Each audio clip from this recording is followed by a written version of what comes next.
The nurse is talking with a client with rheumatoid arthritis who has a new prescription for adalimumab. Which of the following statements by the client would require follow-up? I usually take naproxen for pain twice a week. I received my annual influenza vaccine injection 3 weeks ago. I received a negative test result for my tuberculin skin test 1 week ago. I started a course of antibiotic therapy to treat a urinary tract infection 2 days ago. അപ്പോൾ ഇവിടെ rheumatoid arthritis ഉള്ള ഒരു പേഷ്യൻ്റാണ്. ആ ഒരു പേഷ്യൻറ്റുമായിട്ടാണ് nurse സംസാരിക്കുന്നത്.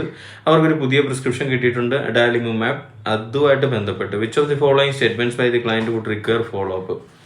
തെറ്റിച്ച് പറഞ്ഞ statement ഏത്, അതിനാണ് ഫോളോ അപ്പ് കൊടുക്കേണ്ടത്. അപ്പോൾ ആ സ്റ്റേറ്റ്മെന്റ് കണ്ടുപിടിക്കണം. ഈ ഒരു ഡ്രഗുമായിട്ട് ബന്ധപ്പെട്ട് ഒരു തെറ്റായിട്ടുള്ള സ്റ്റേറ്റ്മെന്റ്, തെറ്റായിട്ടുള്ള ഒരു ഇൻഫർമേഷൻ ആണ് പറഞ്ഞിരിക്കുന്നത്. അപ്പോൾ എന്തായാലും അഡാലിമുമാബ് എന്താണെന്ന് അറിഞ്ഞിരിക്കണം. റുമറ്റോയ്ഡ് ആർത്രൈറ്റിസ് എന്താണ് ആദ്യം അത് മനസ്സിലാക്കുക. റുമറ്റോയ്ഡ് ആർത്രൈറ്റിസ് എന്ന് പറഞ്ഞു കഴിഞ്ഞാൽ നമുക്കറിയാം, എന്താ പറയണ്ടേ, ജോയിൻറ്റ് ഇൻഫ്ലമേഷൻ ആണ് അല്ലേ. ജോയിൻറ്റ് ഇൻഫ്ലമേഷൻ മെയിനായിട്ട് വരുന്നതാണ്, അങ്ങനെ പറയണം, ഇൻഫ്ലമേഷൻ ആണ്. അപ്പോൾ അതിനകത്ത് സിസ്റ്റമിക് ഇൻഫ്ലമേറ്ററി പ്രോസസ്സാണ്. അതിനകത്തിൽ ജോയിൻറ്റിൽ പ്രധാനമായിട്ട് ഇൻഫ്ലമേഷൻ ഉണ്ടാകുന്നു. അതിൻ്റെ ബുദ്ധിമുട്ടുകൾ, pain, like inflammation, pain, tenderness, എന്താ പറയണ്ടേ, സ്റ്റിഫ്നെസ് അല്ലെ, അങ്ങനെയുള്ള പ്രശ്നങ്ങളൊക്കെ നമ്മൾ പഠിച്ചിട്ടുള്ള. ബേസിക്കലി ഇതൊരു ഓട്ടോ ഇമ്മ്യൂൺ ഡിസോർഡറാണ്. അവിടെയാണ് ഈ മരുന്നിൻ്റെ പ്രാധാന്യം വരുന്നത്. ഓട്ടോ ഇമ്മ്യൂണിറ്റി ഉള്ളപ്പം WBC ഇത് പറഞ്ഞ് ഞാൻ മടുത്തു, കേട്ട് നിങ്ങളും മടുത്തു. ഓട്ടോ ഇമ്മ്യൂണിറ്റി ഒരു പ്രശ്നമാണ്. അപ്പോൾ അതിനെ WBCയെ സപ്രസ് ചെയ്യാൻ വേണ്ടിയിട്ട് ഇമ്മ്യൂണോ സപ്രസൻസ് യൂസ് ചെയ്യുന്നത് നല്ലതാണ്. ഒരു തരത്തിൽ പറഞ്ഞാൽ ഇതൊരു ഇമ്മ്യൂണോ സപ്രസൻ ഡ്രഗാണ്, ആദ്യം മനസ്സിലാക്കുക. ഓക്കെ, ഇത് അഡാലിമുമാബ്. പക്ഷേ കുറച്ചും കൂടെ ക്ലാരിറ്റി പറയുകയാണെങ്കിൽ ഇത് ഒരു TNF ഇൻഹിബിറ്ററാണ്, ട്യൂമർ നെക്രോസിസ് ഫാക്ടർ ഇൻഹിബിറ്ററാണ്. നമ്മൾ അവിടെയൊക്കെ പഠിച്ചിട്ടുണ്ട്. ഓക്കെ, അപ്പോൾ ട്യൂമർ നെക്രോസിസ് ഫാക്ടർ എന്ന് പറയുന്നത് ശരിക്കും ഇൻഫ്ലമേറ്ററി പ്രോസസ്സിൻ്റെ മീഡിയേറ്ററാണ്, കെമിക്കൽ മീഡിയേറ്ററാണ്, നമ്മുടെ മീഡിയേറ്ററാണ്, അങ്ങനെ പറയുന്നതായിരിക്കും നല്ലത്. ഓക്കെ, കെമിക്കൽ മീഡിയേറ്ററാണ്. എന്താ വെച്ചാൽ എന്താ പറയണ്ടേ, പ്രത്യേകിച്ച് സെൽ മീഡിയേറ്റഡ് ഇമ്മ്യൂണിറ്റി, T-സെൽ മീഡിയേറ്റഡ് ഇമ്മ്യൂണിറ്റി, T ലിംബോസൈറ്റ്സ് ഉണ്ട്, അതിൽ നമ്മൾ സെൽ മീഡിയേറ്റഡ് ഇമ്മ്യൂണിറ്റി പ്രൊവൈഡ് ചെയ്യുന്നു. അപ്പോൾ അതിനെ മീഡിയേറ്റ് ചെയ്യുന്ന ഒരു ഫാക്ടറാണ് TNF എന്ന് പറയുന്നത്, ട്യൂമർ നെക്രോസിസ് ഫാക്ടർ എന്ന് പറയുന്നത്. അപ്പോൾ അതുമായിട്ട് ബന്ധപ്പെട്ടുള്ള ഇൻഫ്ലമേറ്ററി പ്രോസസ്സിന് സഹായിക്കുന്നതാണ്, ഗുണമാണ്. കാരണം എന്താ, നമ്മുടെ ശരീരത്തിൽ കുഴപ്പക്കാർ വരുമ്പോൾ, അണുക്കൾ വരുമ്പോൾ അതിനെതിരെ T-സെൽസിനെ ഇറക്കി കളിപ്പിക്കുന്ന ഒരാളാണ്. അപ്പം നമ്മുടെ ഡിഫൻസിൻ്റെ ഭാഗമാണത്. പക്ഷേ ഇവിടെ ഇവനെ ഒന്ന് തളയ്ക്കുന്നു, TNF-നെ ഒന്ന് ഇൻഹിബിറ്റ് ചെയ്യുന്നതിലൂടെ നമുക്ക് ഇൻഫ്ലമേഷൻ കുറച്ചത്. ഇൻഫ്ലമേഷൻ ആണ് റുമറ്റോയ്ഡ് ആർത്രൈറ്റിസ് വിഷയമായിക്കൊണ്ടിരിക്കുന്നത്. എന്തുകൊണ്ടുണ്ടാകുന്ന ഇൻഫ്ലമേഷനാണ്? ഓട്ടോ ഇമ്മ്യൂണിറ്റി കൊണ്ട് ഉണ്ടാകുന്നതാണ്. WBC പ്രതികരിച്ചുണ്ടായ ഇൻഫ്ലമേഷനാണ് ഉണ്ടായിക്കൊണ്ടിരിക്കുന്നത്.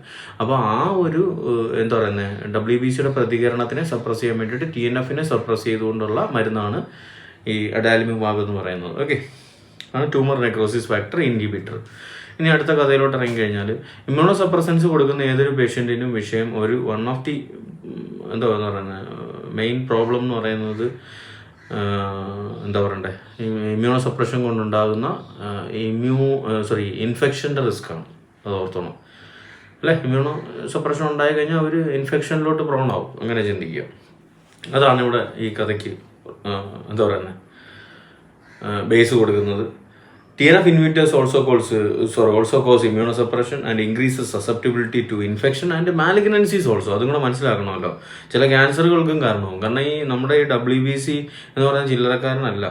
WBC പറഞ്ഞ പോലെ ക്യാൻസറിൻ്റെ സെല്ലുകളെയും നശിപ്പിച്ച് കളയാൻ കഴിവുള്ളതാണ്. അപ്പോൾ അതുകൊണ്ട് തന്നെ, അല്ലെങ്കിൽ ആ തരത്തിലുള്ള രീതിയിൽ ഇവർ ഡിഫൻസ് ഒതുങ്ങുമ്പോഴത്തേക്ക് അങ്ങനെ ക്യാൻസറിൻ്റെ റിസ്ക്കും വർദ്ധിക്കും എന്ന് പറയുന്നുണ്ട്. സോ അങ്ങനെ ചിന്തിക്കുമ്പോൾ അതിനുള്ള റിസ്ക്കും കൂടുകയാണ്. പക്ഷെ മെയിനായിട്ട് മനസ്സിൽ വെക്കേണ്ടത് ഇൻഫെക്ഷൻ്റെ റിസ്ക് ഇവർക്ക് കൂടും. ഓക്കെ, ഇനി അത് മനസ്സിലാക്കിക്കൊണ്ട് കഥയിലോട്ട് വരാം. ഓപ്ഷൻ 4 നോക്കുക. I started a course of antibiotic to treat a urinary tract infection 2 days ago. എനിക്ക് 2 ദിവസം മുമ്പ് യൂറിനറി ട്രാക്ട് ഇൻഫെക്ഷനുമായിട്ട് ബന്ധപ്പെട്ട് എന്ത് സ്റ്റാർട്ട് ചെയ്യുന്ന പറയുന്നത്, ആൻറ്റിബയോട്ടിക്സ് സ്റ്റാർട്ട് ചെയ്യുന്ന പറയുന്നത്. അവിടെ എന്ത് മനസ്സിലാക്കും നമ്മൾ, അയാൾക്കൊരു ഇൻഫെക്ഷൻ ഉണ്ടായിട്ടുണ്ട്, അതിനയാൾ മരുന്ന് സ്റ്റാർട്ട് ചെയ്തിട്ടുണ്ട്. അപ്പോഴാണ് ഈ പ്രശ്നം വരുന്നത്. ഈ മരുന്ന് ഇമ്മ്യൂണോസപ്രസൻസ് ആണ്, ഓൾറെഡി ഇമ്മ്യൂണോസപ്രസൻസ് ആണ്. ഇമ്മ്യൂണോസപ്രസൻസ് ഉള്ളവർക്ക് ഇൻഫെക്ഷൻ ഉണ്ടാകാനുള്ള സാധ്യതയുണ്ട്. അതുകൊണ്ട് തന്നെ ഈ മരുന്ന് അഡാലിമുമാബ് ഇൻഫെക്ഷൻ ഉള്ളവർക്കോ, ക്രോണിക് ഇൻഫെക്ഷൻ ഉള്ളവർക്കോ, ഇൻഫെക്ഷൻ്റെ റിസ്ക് ഉള്ളവർക്കോ ഒക്കെ ഉപയോഗിക്കുന്നത് അപകടമാണ്. കാരണം എന്താ, ഇത് ഇമ്മ്യൂണോസപ്രഷൻ ചെയ്യുന്നുണ്ട് തന്നെ. ആ ഒരു പോയിന്റാണ് അവിടെ ചിന്തിക്കേണ്ടത്. Because of these the client with a current recent or chronic infection should not take TNF inhibitors. TNF inhibitors ഇങ്ങനെയുള്ള പേഷ്യൻസ്, ഇൻഫെക്ഷൻ്റെ റിസ്ക് ഉള്ള പേഷ്യൻസ്, ഇൻഫെക്ഷൻ ഉള്ള പേഷ്യൻസിന്, ഈ അടുത്ത് ഇൻഫെക്ഷൻ വന്ന പേഷ്യൻസിന് ഒന്നും ഉപയോഗിക്കാൻ പാടില്ല എന്നാണ് പറയുന്നത്. ഇവിടെ കൃത്യമായൊരു പറഞ്ഞു വെക്കുന്നു, ഇവർക്ക് യൂറിനറി ട്രാക്റ്റിൽ ഇൻഫെക്ഷൻ ഉണ്ടായിട്ട് ഇവരിപ്പം മരുന്ന് കഴിച്ചുകൊണ്ടിരിക്കുകയാണെന്ന്. അപ്പോൾ അത് ഫോളോ അപ്പ് വേണ്ടതല്ലേ? അങ്ങനെ ഒരു പേഷ്യൻറ്റിന് ഇതിപ്പം പുതിയതായിട്ട് പ്രിസ്ക്രൈബ് ചെയ്തിട്ടുള്ള മരുന്നാണ് കൊടുക്കാൻ പാടുണ്ടോ? ഇല്ല. സോ അതാണ് എന്താ പറയുന്നത് നമ്മുടെ ആൻസർ കൊണ്ടെത്തിക്കുന്ന റാഷണൽ. ഓക്കെ, അടുത്തത് ആദ്യത്തെ ഓപ്ഷൻ നോക്കിയേ. I usually take naproxen for pain twice a week. ഇവിടെ എന്താ പ്രശ്നം? റുമറ്റോയിഡ് ആർത്രൈറ്റിസ് ആണ്, ഇൻഫ്ലമേഷൻ ആണ്. നമ്മൾ പഠിച്ചിട്ടുണ്ട് ഇവിടെ. നമ്മൾ പ്രധാനമായിട്ട് ഇതൊക്കെ പറഞ്ഞിട്ടുള്ള, പക്ഷെ കുറേ കാര്യങ്ങൾ നമുക്ക് എക്സ്ട്രാ ഇതിലൂടെ ക്വസ്റ്റ്യൻസിലൂടെ കിട്ടുന്നുണ്ട്. അത് വലിയൊരു കാര്യം. ഇപ്പോൾ TNF ഇൻഹിബിറ്റർ ഒന്നും അവിടെ പറഞ്ഞിട്ടില്ല, ഇമ്മ്യൂണോ സപ്രസൻസ് എന്നേ നമ്മൾ പറയുന്നുള്ളൂ. അപ്പോൾ ആ കാറ്റഗറിയിൽ വരുന്നതാണ് ഇത്. അങ്ങനെ ചിന്തിക്കുമ്പോൾ ഓക്കെ, പക്ഷേ സ്പെസിഫിക് ആയിട്ട് ഞാനവിടെ പറഞ്ഞിട്ടില്ല. അത് വേറൊരു കാര്യം. എന്താ പറഞ്ഞേ? NSAIDs ഇല്ലേ, non steroidal anti inflammatory drugs. Inflammation അവിടെ ഉണ്ട്. അപ്പോൾ അത് മാറ്റാൻ വേണ്ടിയിട്ട് നമ്മൾ ആൻറ്റി ഇൻഫ്ലമേറ്ററി ഡ്രഗ്സ് കൊടുക്കേണ്ടി വരുന്നു. സ്റ്റീറോയിഡ്സ് കൊടുക്കും, സെയിം ഉദ്ദേശം. ഈ സ്റ്റീറോയിഡ്സ് കൊടുക്കുന്നതുകൊണ്ട് നമുക്ക് രണ്ട് കാര്യങ്ങൾ നടന്നു കിട്ടും. ഒന്ന്, ഇതിന് ആൻറ്റി ഇൻഫ്ലമേറ്ററി എഫക്റ്റ് ഉണ്ട്, പ്ലസ് ഇമ്മ്യൂണോ സപ്രസൻ്റ് എഫക്റ്റും ഉണ്ട് സ്റ്റീറോയിഡ്സിന്. അതും നമ്മൾ റുമറ്റോയിഡ് ആർത്രൈറ്റിസിൽ യൂസ് ചെയ്യാറുണ്ട്. പറഞ്ഞുകൊണ്ട് വന്നത് ധൈര്യമായിട്ട് നമുക്ക് നെപ്രോക്സൻ അഥവാ NSAIDs ഇവിടെ ഉപയോഗിക്കാൻ പറ്റും. അത് ഫോളോ അപ്പ് വേണ്ട ഒരു കാര്യമല്ല. ഓക്കെ, ഈ കേസിൽ ഉപയോഗിക്കുന്നതാണ്. ഈ പറഞ്ഞ പോലെ വേദന ജോയിൻറ്റിലൊക്കെ അല്ലേ ഉണ്ടാകുന്ന നല്ല വേദനയാണ്, സിവിയർ വേദന. മോർണിംഗിലൊക്കെ നല്ല വേദനയും സ്റ്റിഫ്നെസ്സും ഒക്കെ ഉണ്ടാവും, നമ്മൾ പഠിച്ചിട്ടുണ്ട്. അപ്പോൾ അതൊക്കെ മാറ്റാൻ വേണ്ടിയിട്ട്, ആ പെയിനും ഇൻഫ്ലമേഷനും ഒക്കെ മാറ്റാൻ വേണ്ടിയിട്ട് NSAIDs ബെസ്റ്റാണ്. ഓക്കെ, സോ അതുകൊണ്ട് അത് തെറ്റല്ല അവിടുത്തെ. അതുകൊണ്ട് നമ്മുടെ ആൻസറും അല്ല. I received my annual influenza vaccine infection 3 weeks ago. അപ്പോൾ അതിൻ്റെ ലോജിക്ക് നമുക്ക് ഇങ്ങനെ കണക്ട് ചെയ്യാം. ഇൻഫ്ലുവൻസ അല്ലേ, ഇൻഫ്ലുവൻസ ഇൻഫെക്ഷൻ കൂടുതൽ റിസ്ക്. ഇൻഫ്ലുവൻസ പഠിച്ച സമയത്ത് നമ്മൾ പറഞ്ഞിട്ടുള്ളതാണ്, ചിലരിൽ കൂടുതൽ സാധ്യതയാണ്. അത് ഇമ്മ്യൂണോ സപ്രഷൻ ഉള്ള പേഷ്യൻസിന് വളരെ കൂടുതലായിരിക്കും അല്ലേ. അത് ഈ പറഞ്ഞ HIV ആയിക്കോട്ടെ, അല്ലെങ്കിൽ ഇതുപോലെ മരുന്നെടുക്കുന്നവരായിക്കോട്ടെ, പ്രായം കൂടിയുള്ളവർ, പ്രായം കുറവുള്ളവർ എന്നൊക്കെ പറഞ്ഞാൽ നമ്മൾ പഠിച്ചിട്ടില്ല. അങ്ങനെയുള്ളവർ ഇയർലി അല്ലെങ്കിൽ annual influenza vaccination inactivated vaccine എടുക്കുന്നത് റെക്കമെൻഡഡ് ആണ്, ചെയ്യണമെന്നാണ് പറയുന്നത്. മനസ്സിലായോ ഞാൻ പറഞ്ഞ ലോജിക്ക് ഇവിടെ കിട്ടിയോ? ഇവിടെ ഇമ്മ്യൂണോ സപ്രഷനിലോട്ടല്ലേ പോകുന്നത് TNF ഇൻഹിബിറ്റർ എടുക്കുന്ന ഒരു പേഷ്യൻറ്റ്. മനസ്സിലായോ? സോ അതുകൊണ്ട് ഇങ്ങനെ മനസ്സിലാക്കുക അതിനെ. Due to the increased risk of immunosuppression, clients taking TNF inhibitors should receive an annual inactivated influenza vaccine to reduce the risk of contracting the virus. Viral infection ഉണ്ടാകാതിരിക്കാൻ വേണ്ടി, influenza viral infection ഉണ്ടാകാതിരിക്കാൻ വേണ്ടിയിട്ട് എന്ത് ചെയ്യണം? Annual vaccination എടുക്കുക. അത് ചെയ്യേണ്ട കാര്യമാണ്. തെറ്റായിട്ടൊരു സ്റ്റേറ്റ്മെൻ്റ് അല്ല, ഫോളോ അപ്പ് ആവശ്യമില്ല, ആൻസർ അല്ല. പിന്നെ I received a negative test result for my tuberculin skin test 1 week ago അല്ലേ. എന്ന് വെച്ചാൽ ഇങ്ങനെ ചിന്തിക്കുക തന്നെ, എന്തിനാണ് നമ്മൾ ട്യൂബർക്കുലിൻ സ്കിൻ ടെസ്റ്റ് ചെയ്യുന്നത്? മൊണ്ടോക്സ് ടെസ്റ്റ് അല്ലേ, പഠിച്ചിട്ടുള്ള നമ്മളവിടെ പറഞ്ഞൊരു പോയിന്റ് ഉണ്ട്. ആക്റ്റീവ് TB കണ്ടുപിടിക്കുക ഉള്ള കാര്യത്തിലല്ല, അതിലുപരി ഇവർക്ക് TBയുടെ എന്താ പറയുന്നത് അറ്റാക്ക് ഉണ്ടായിട്ടുണ്ടോ എന്നുള്ളതാണ് നമ്മൾ ഇതിൽ നിന്ന് ബേസിക്കലി മനസ്സിലാക്കുന്നത്. അത് ചിലപ്പോൾ ലേറ്റൻ്റ് ആയിരിക്കും, ഇനാക്റ്റീവ് TB ആയിരിക്കും അല്ലേ, ഉറങ്ങിക്കിടക്കുന്നത് എന്ന് വെച്ചാൽ പ്രത്യക്ഷത്തിൽ സിംറ്റംസ് ഒന്നും കാണിക്കാത്തത്. അതല്ലേ നമ്മൾ ലേറ്റൻ എന്ന് പറയുന്നത്. ബാക്ടീരിയ ഉണ്ടോ എന്ന് ചോദിച്ചാൽ ഉണ്ട്, അതിന് ലോക്കാക്കി ഇട്ടേക്കാണ്.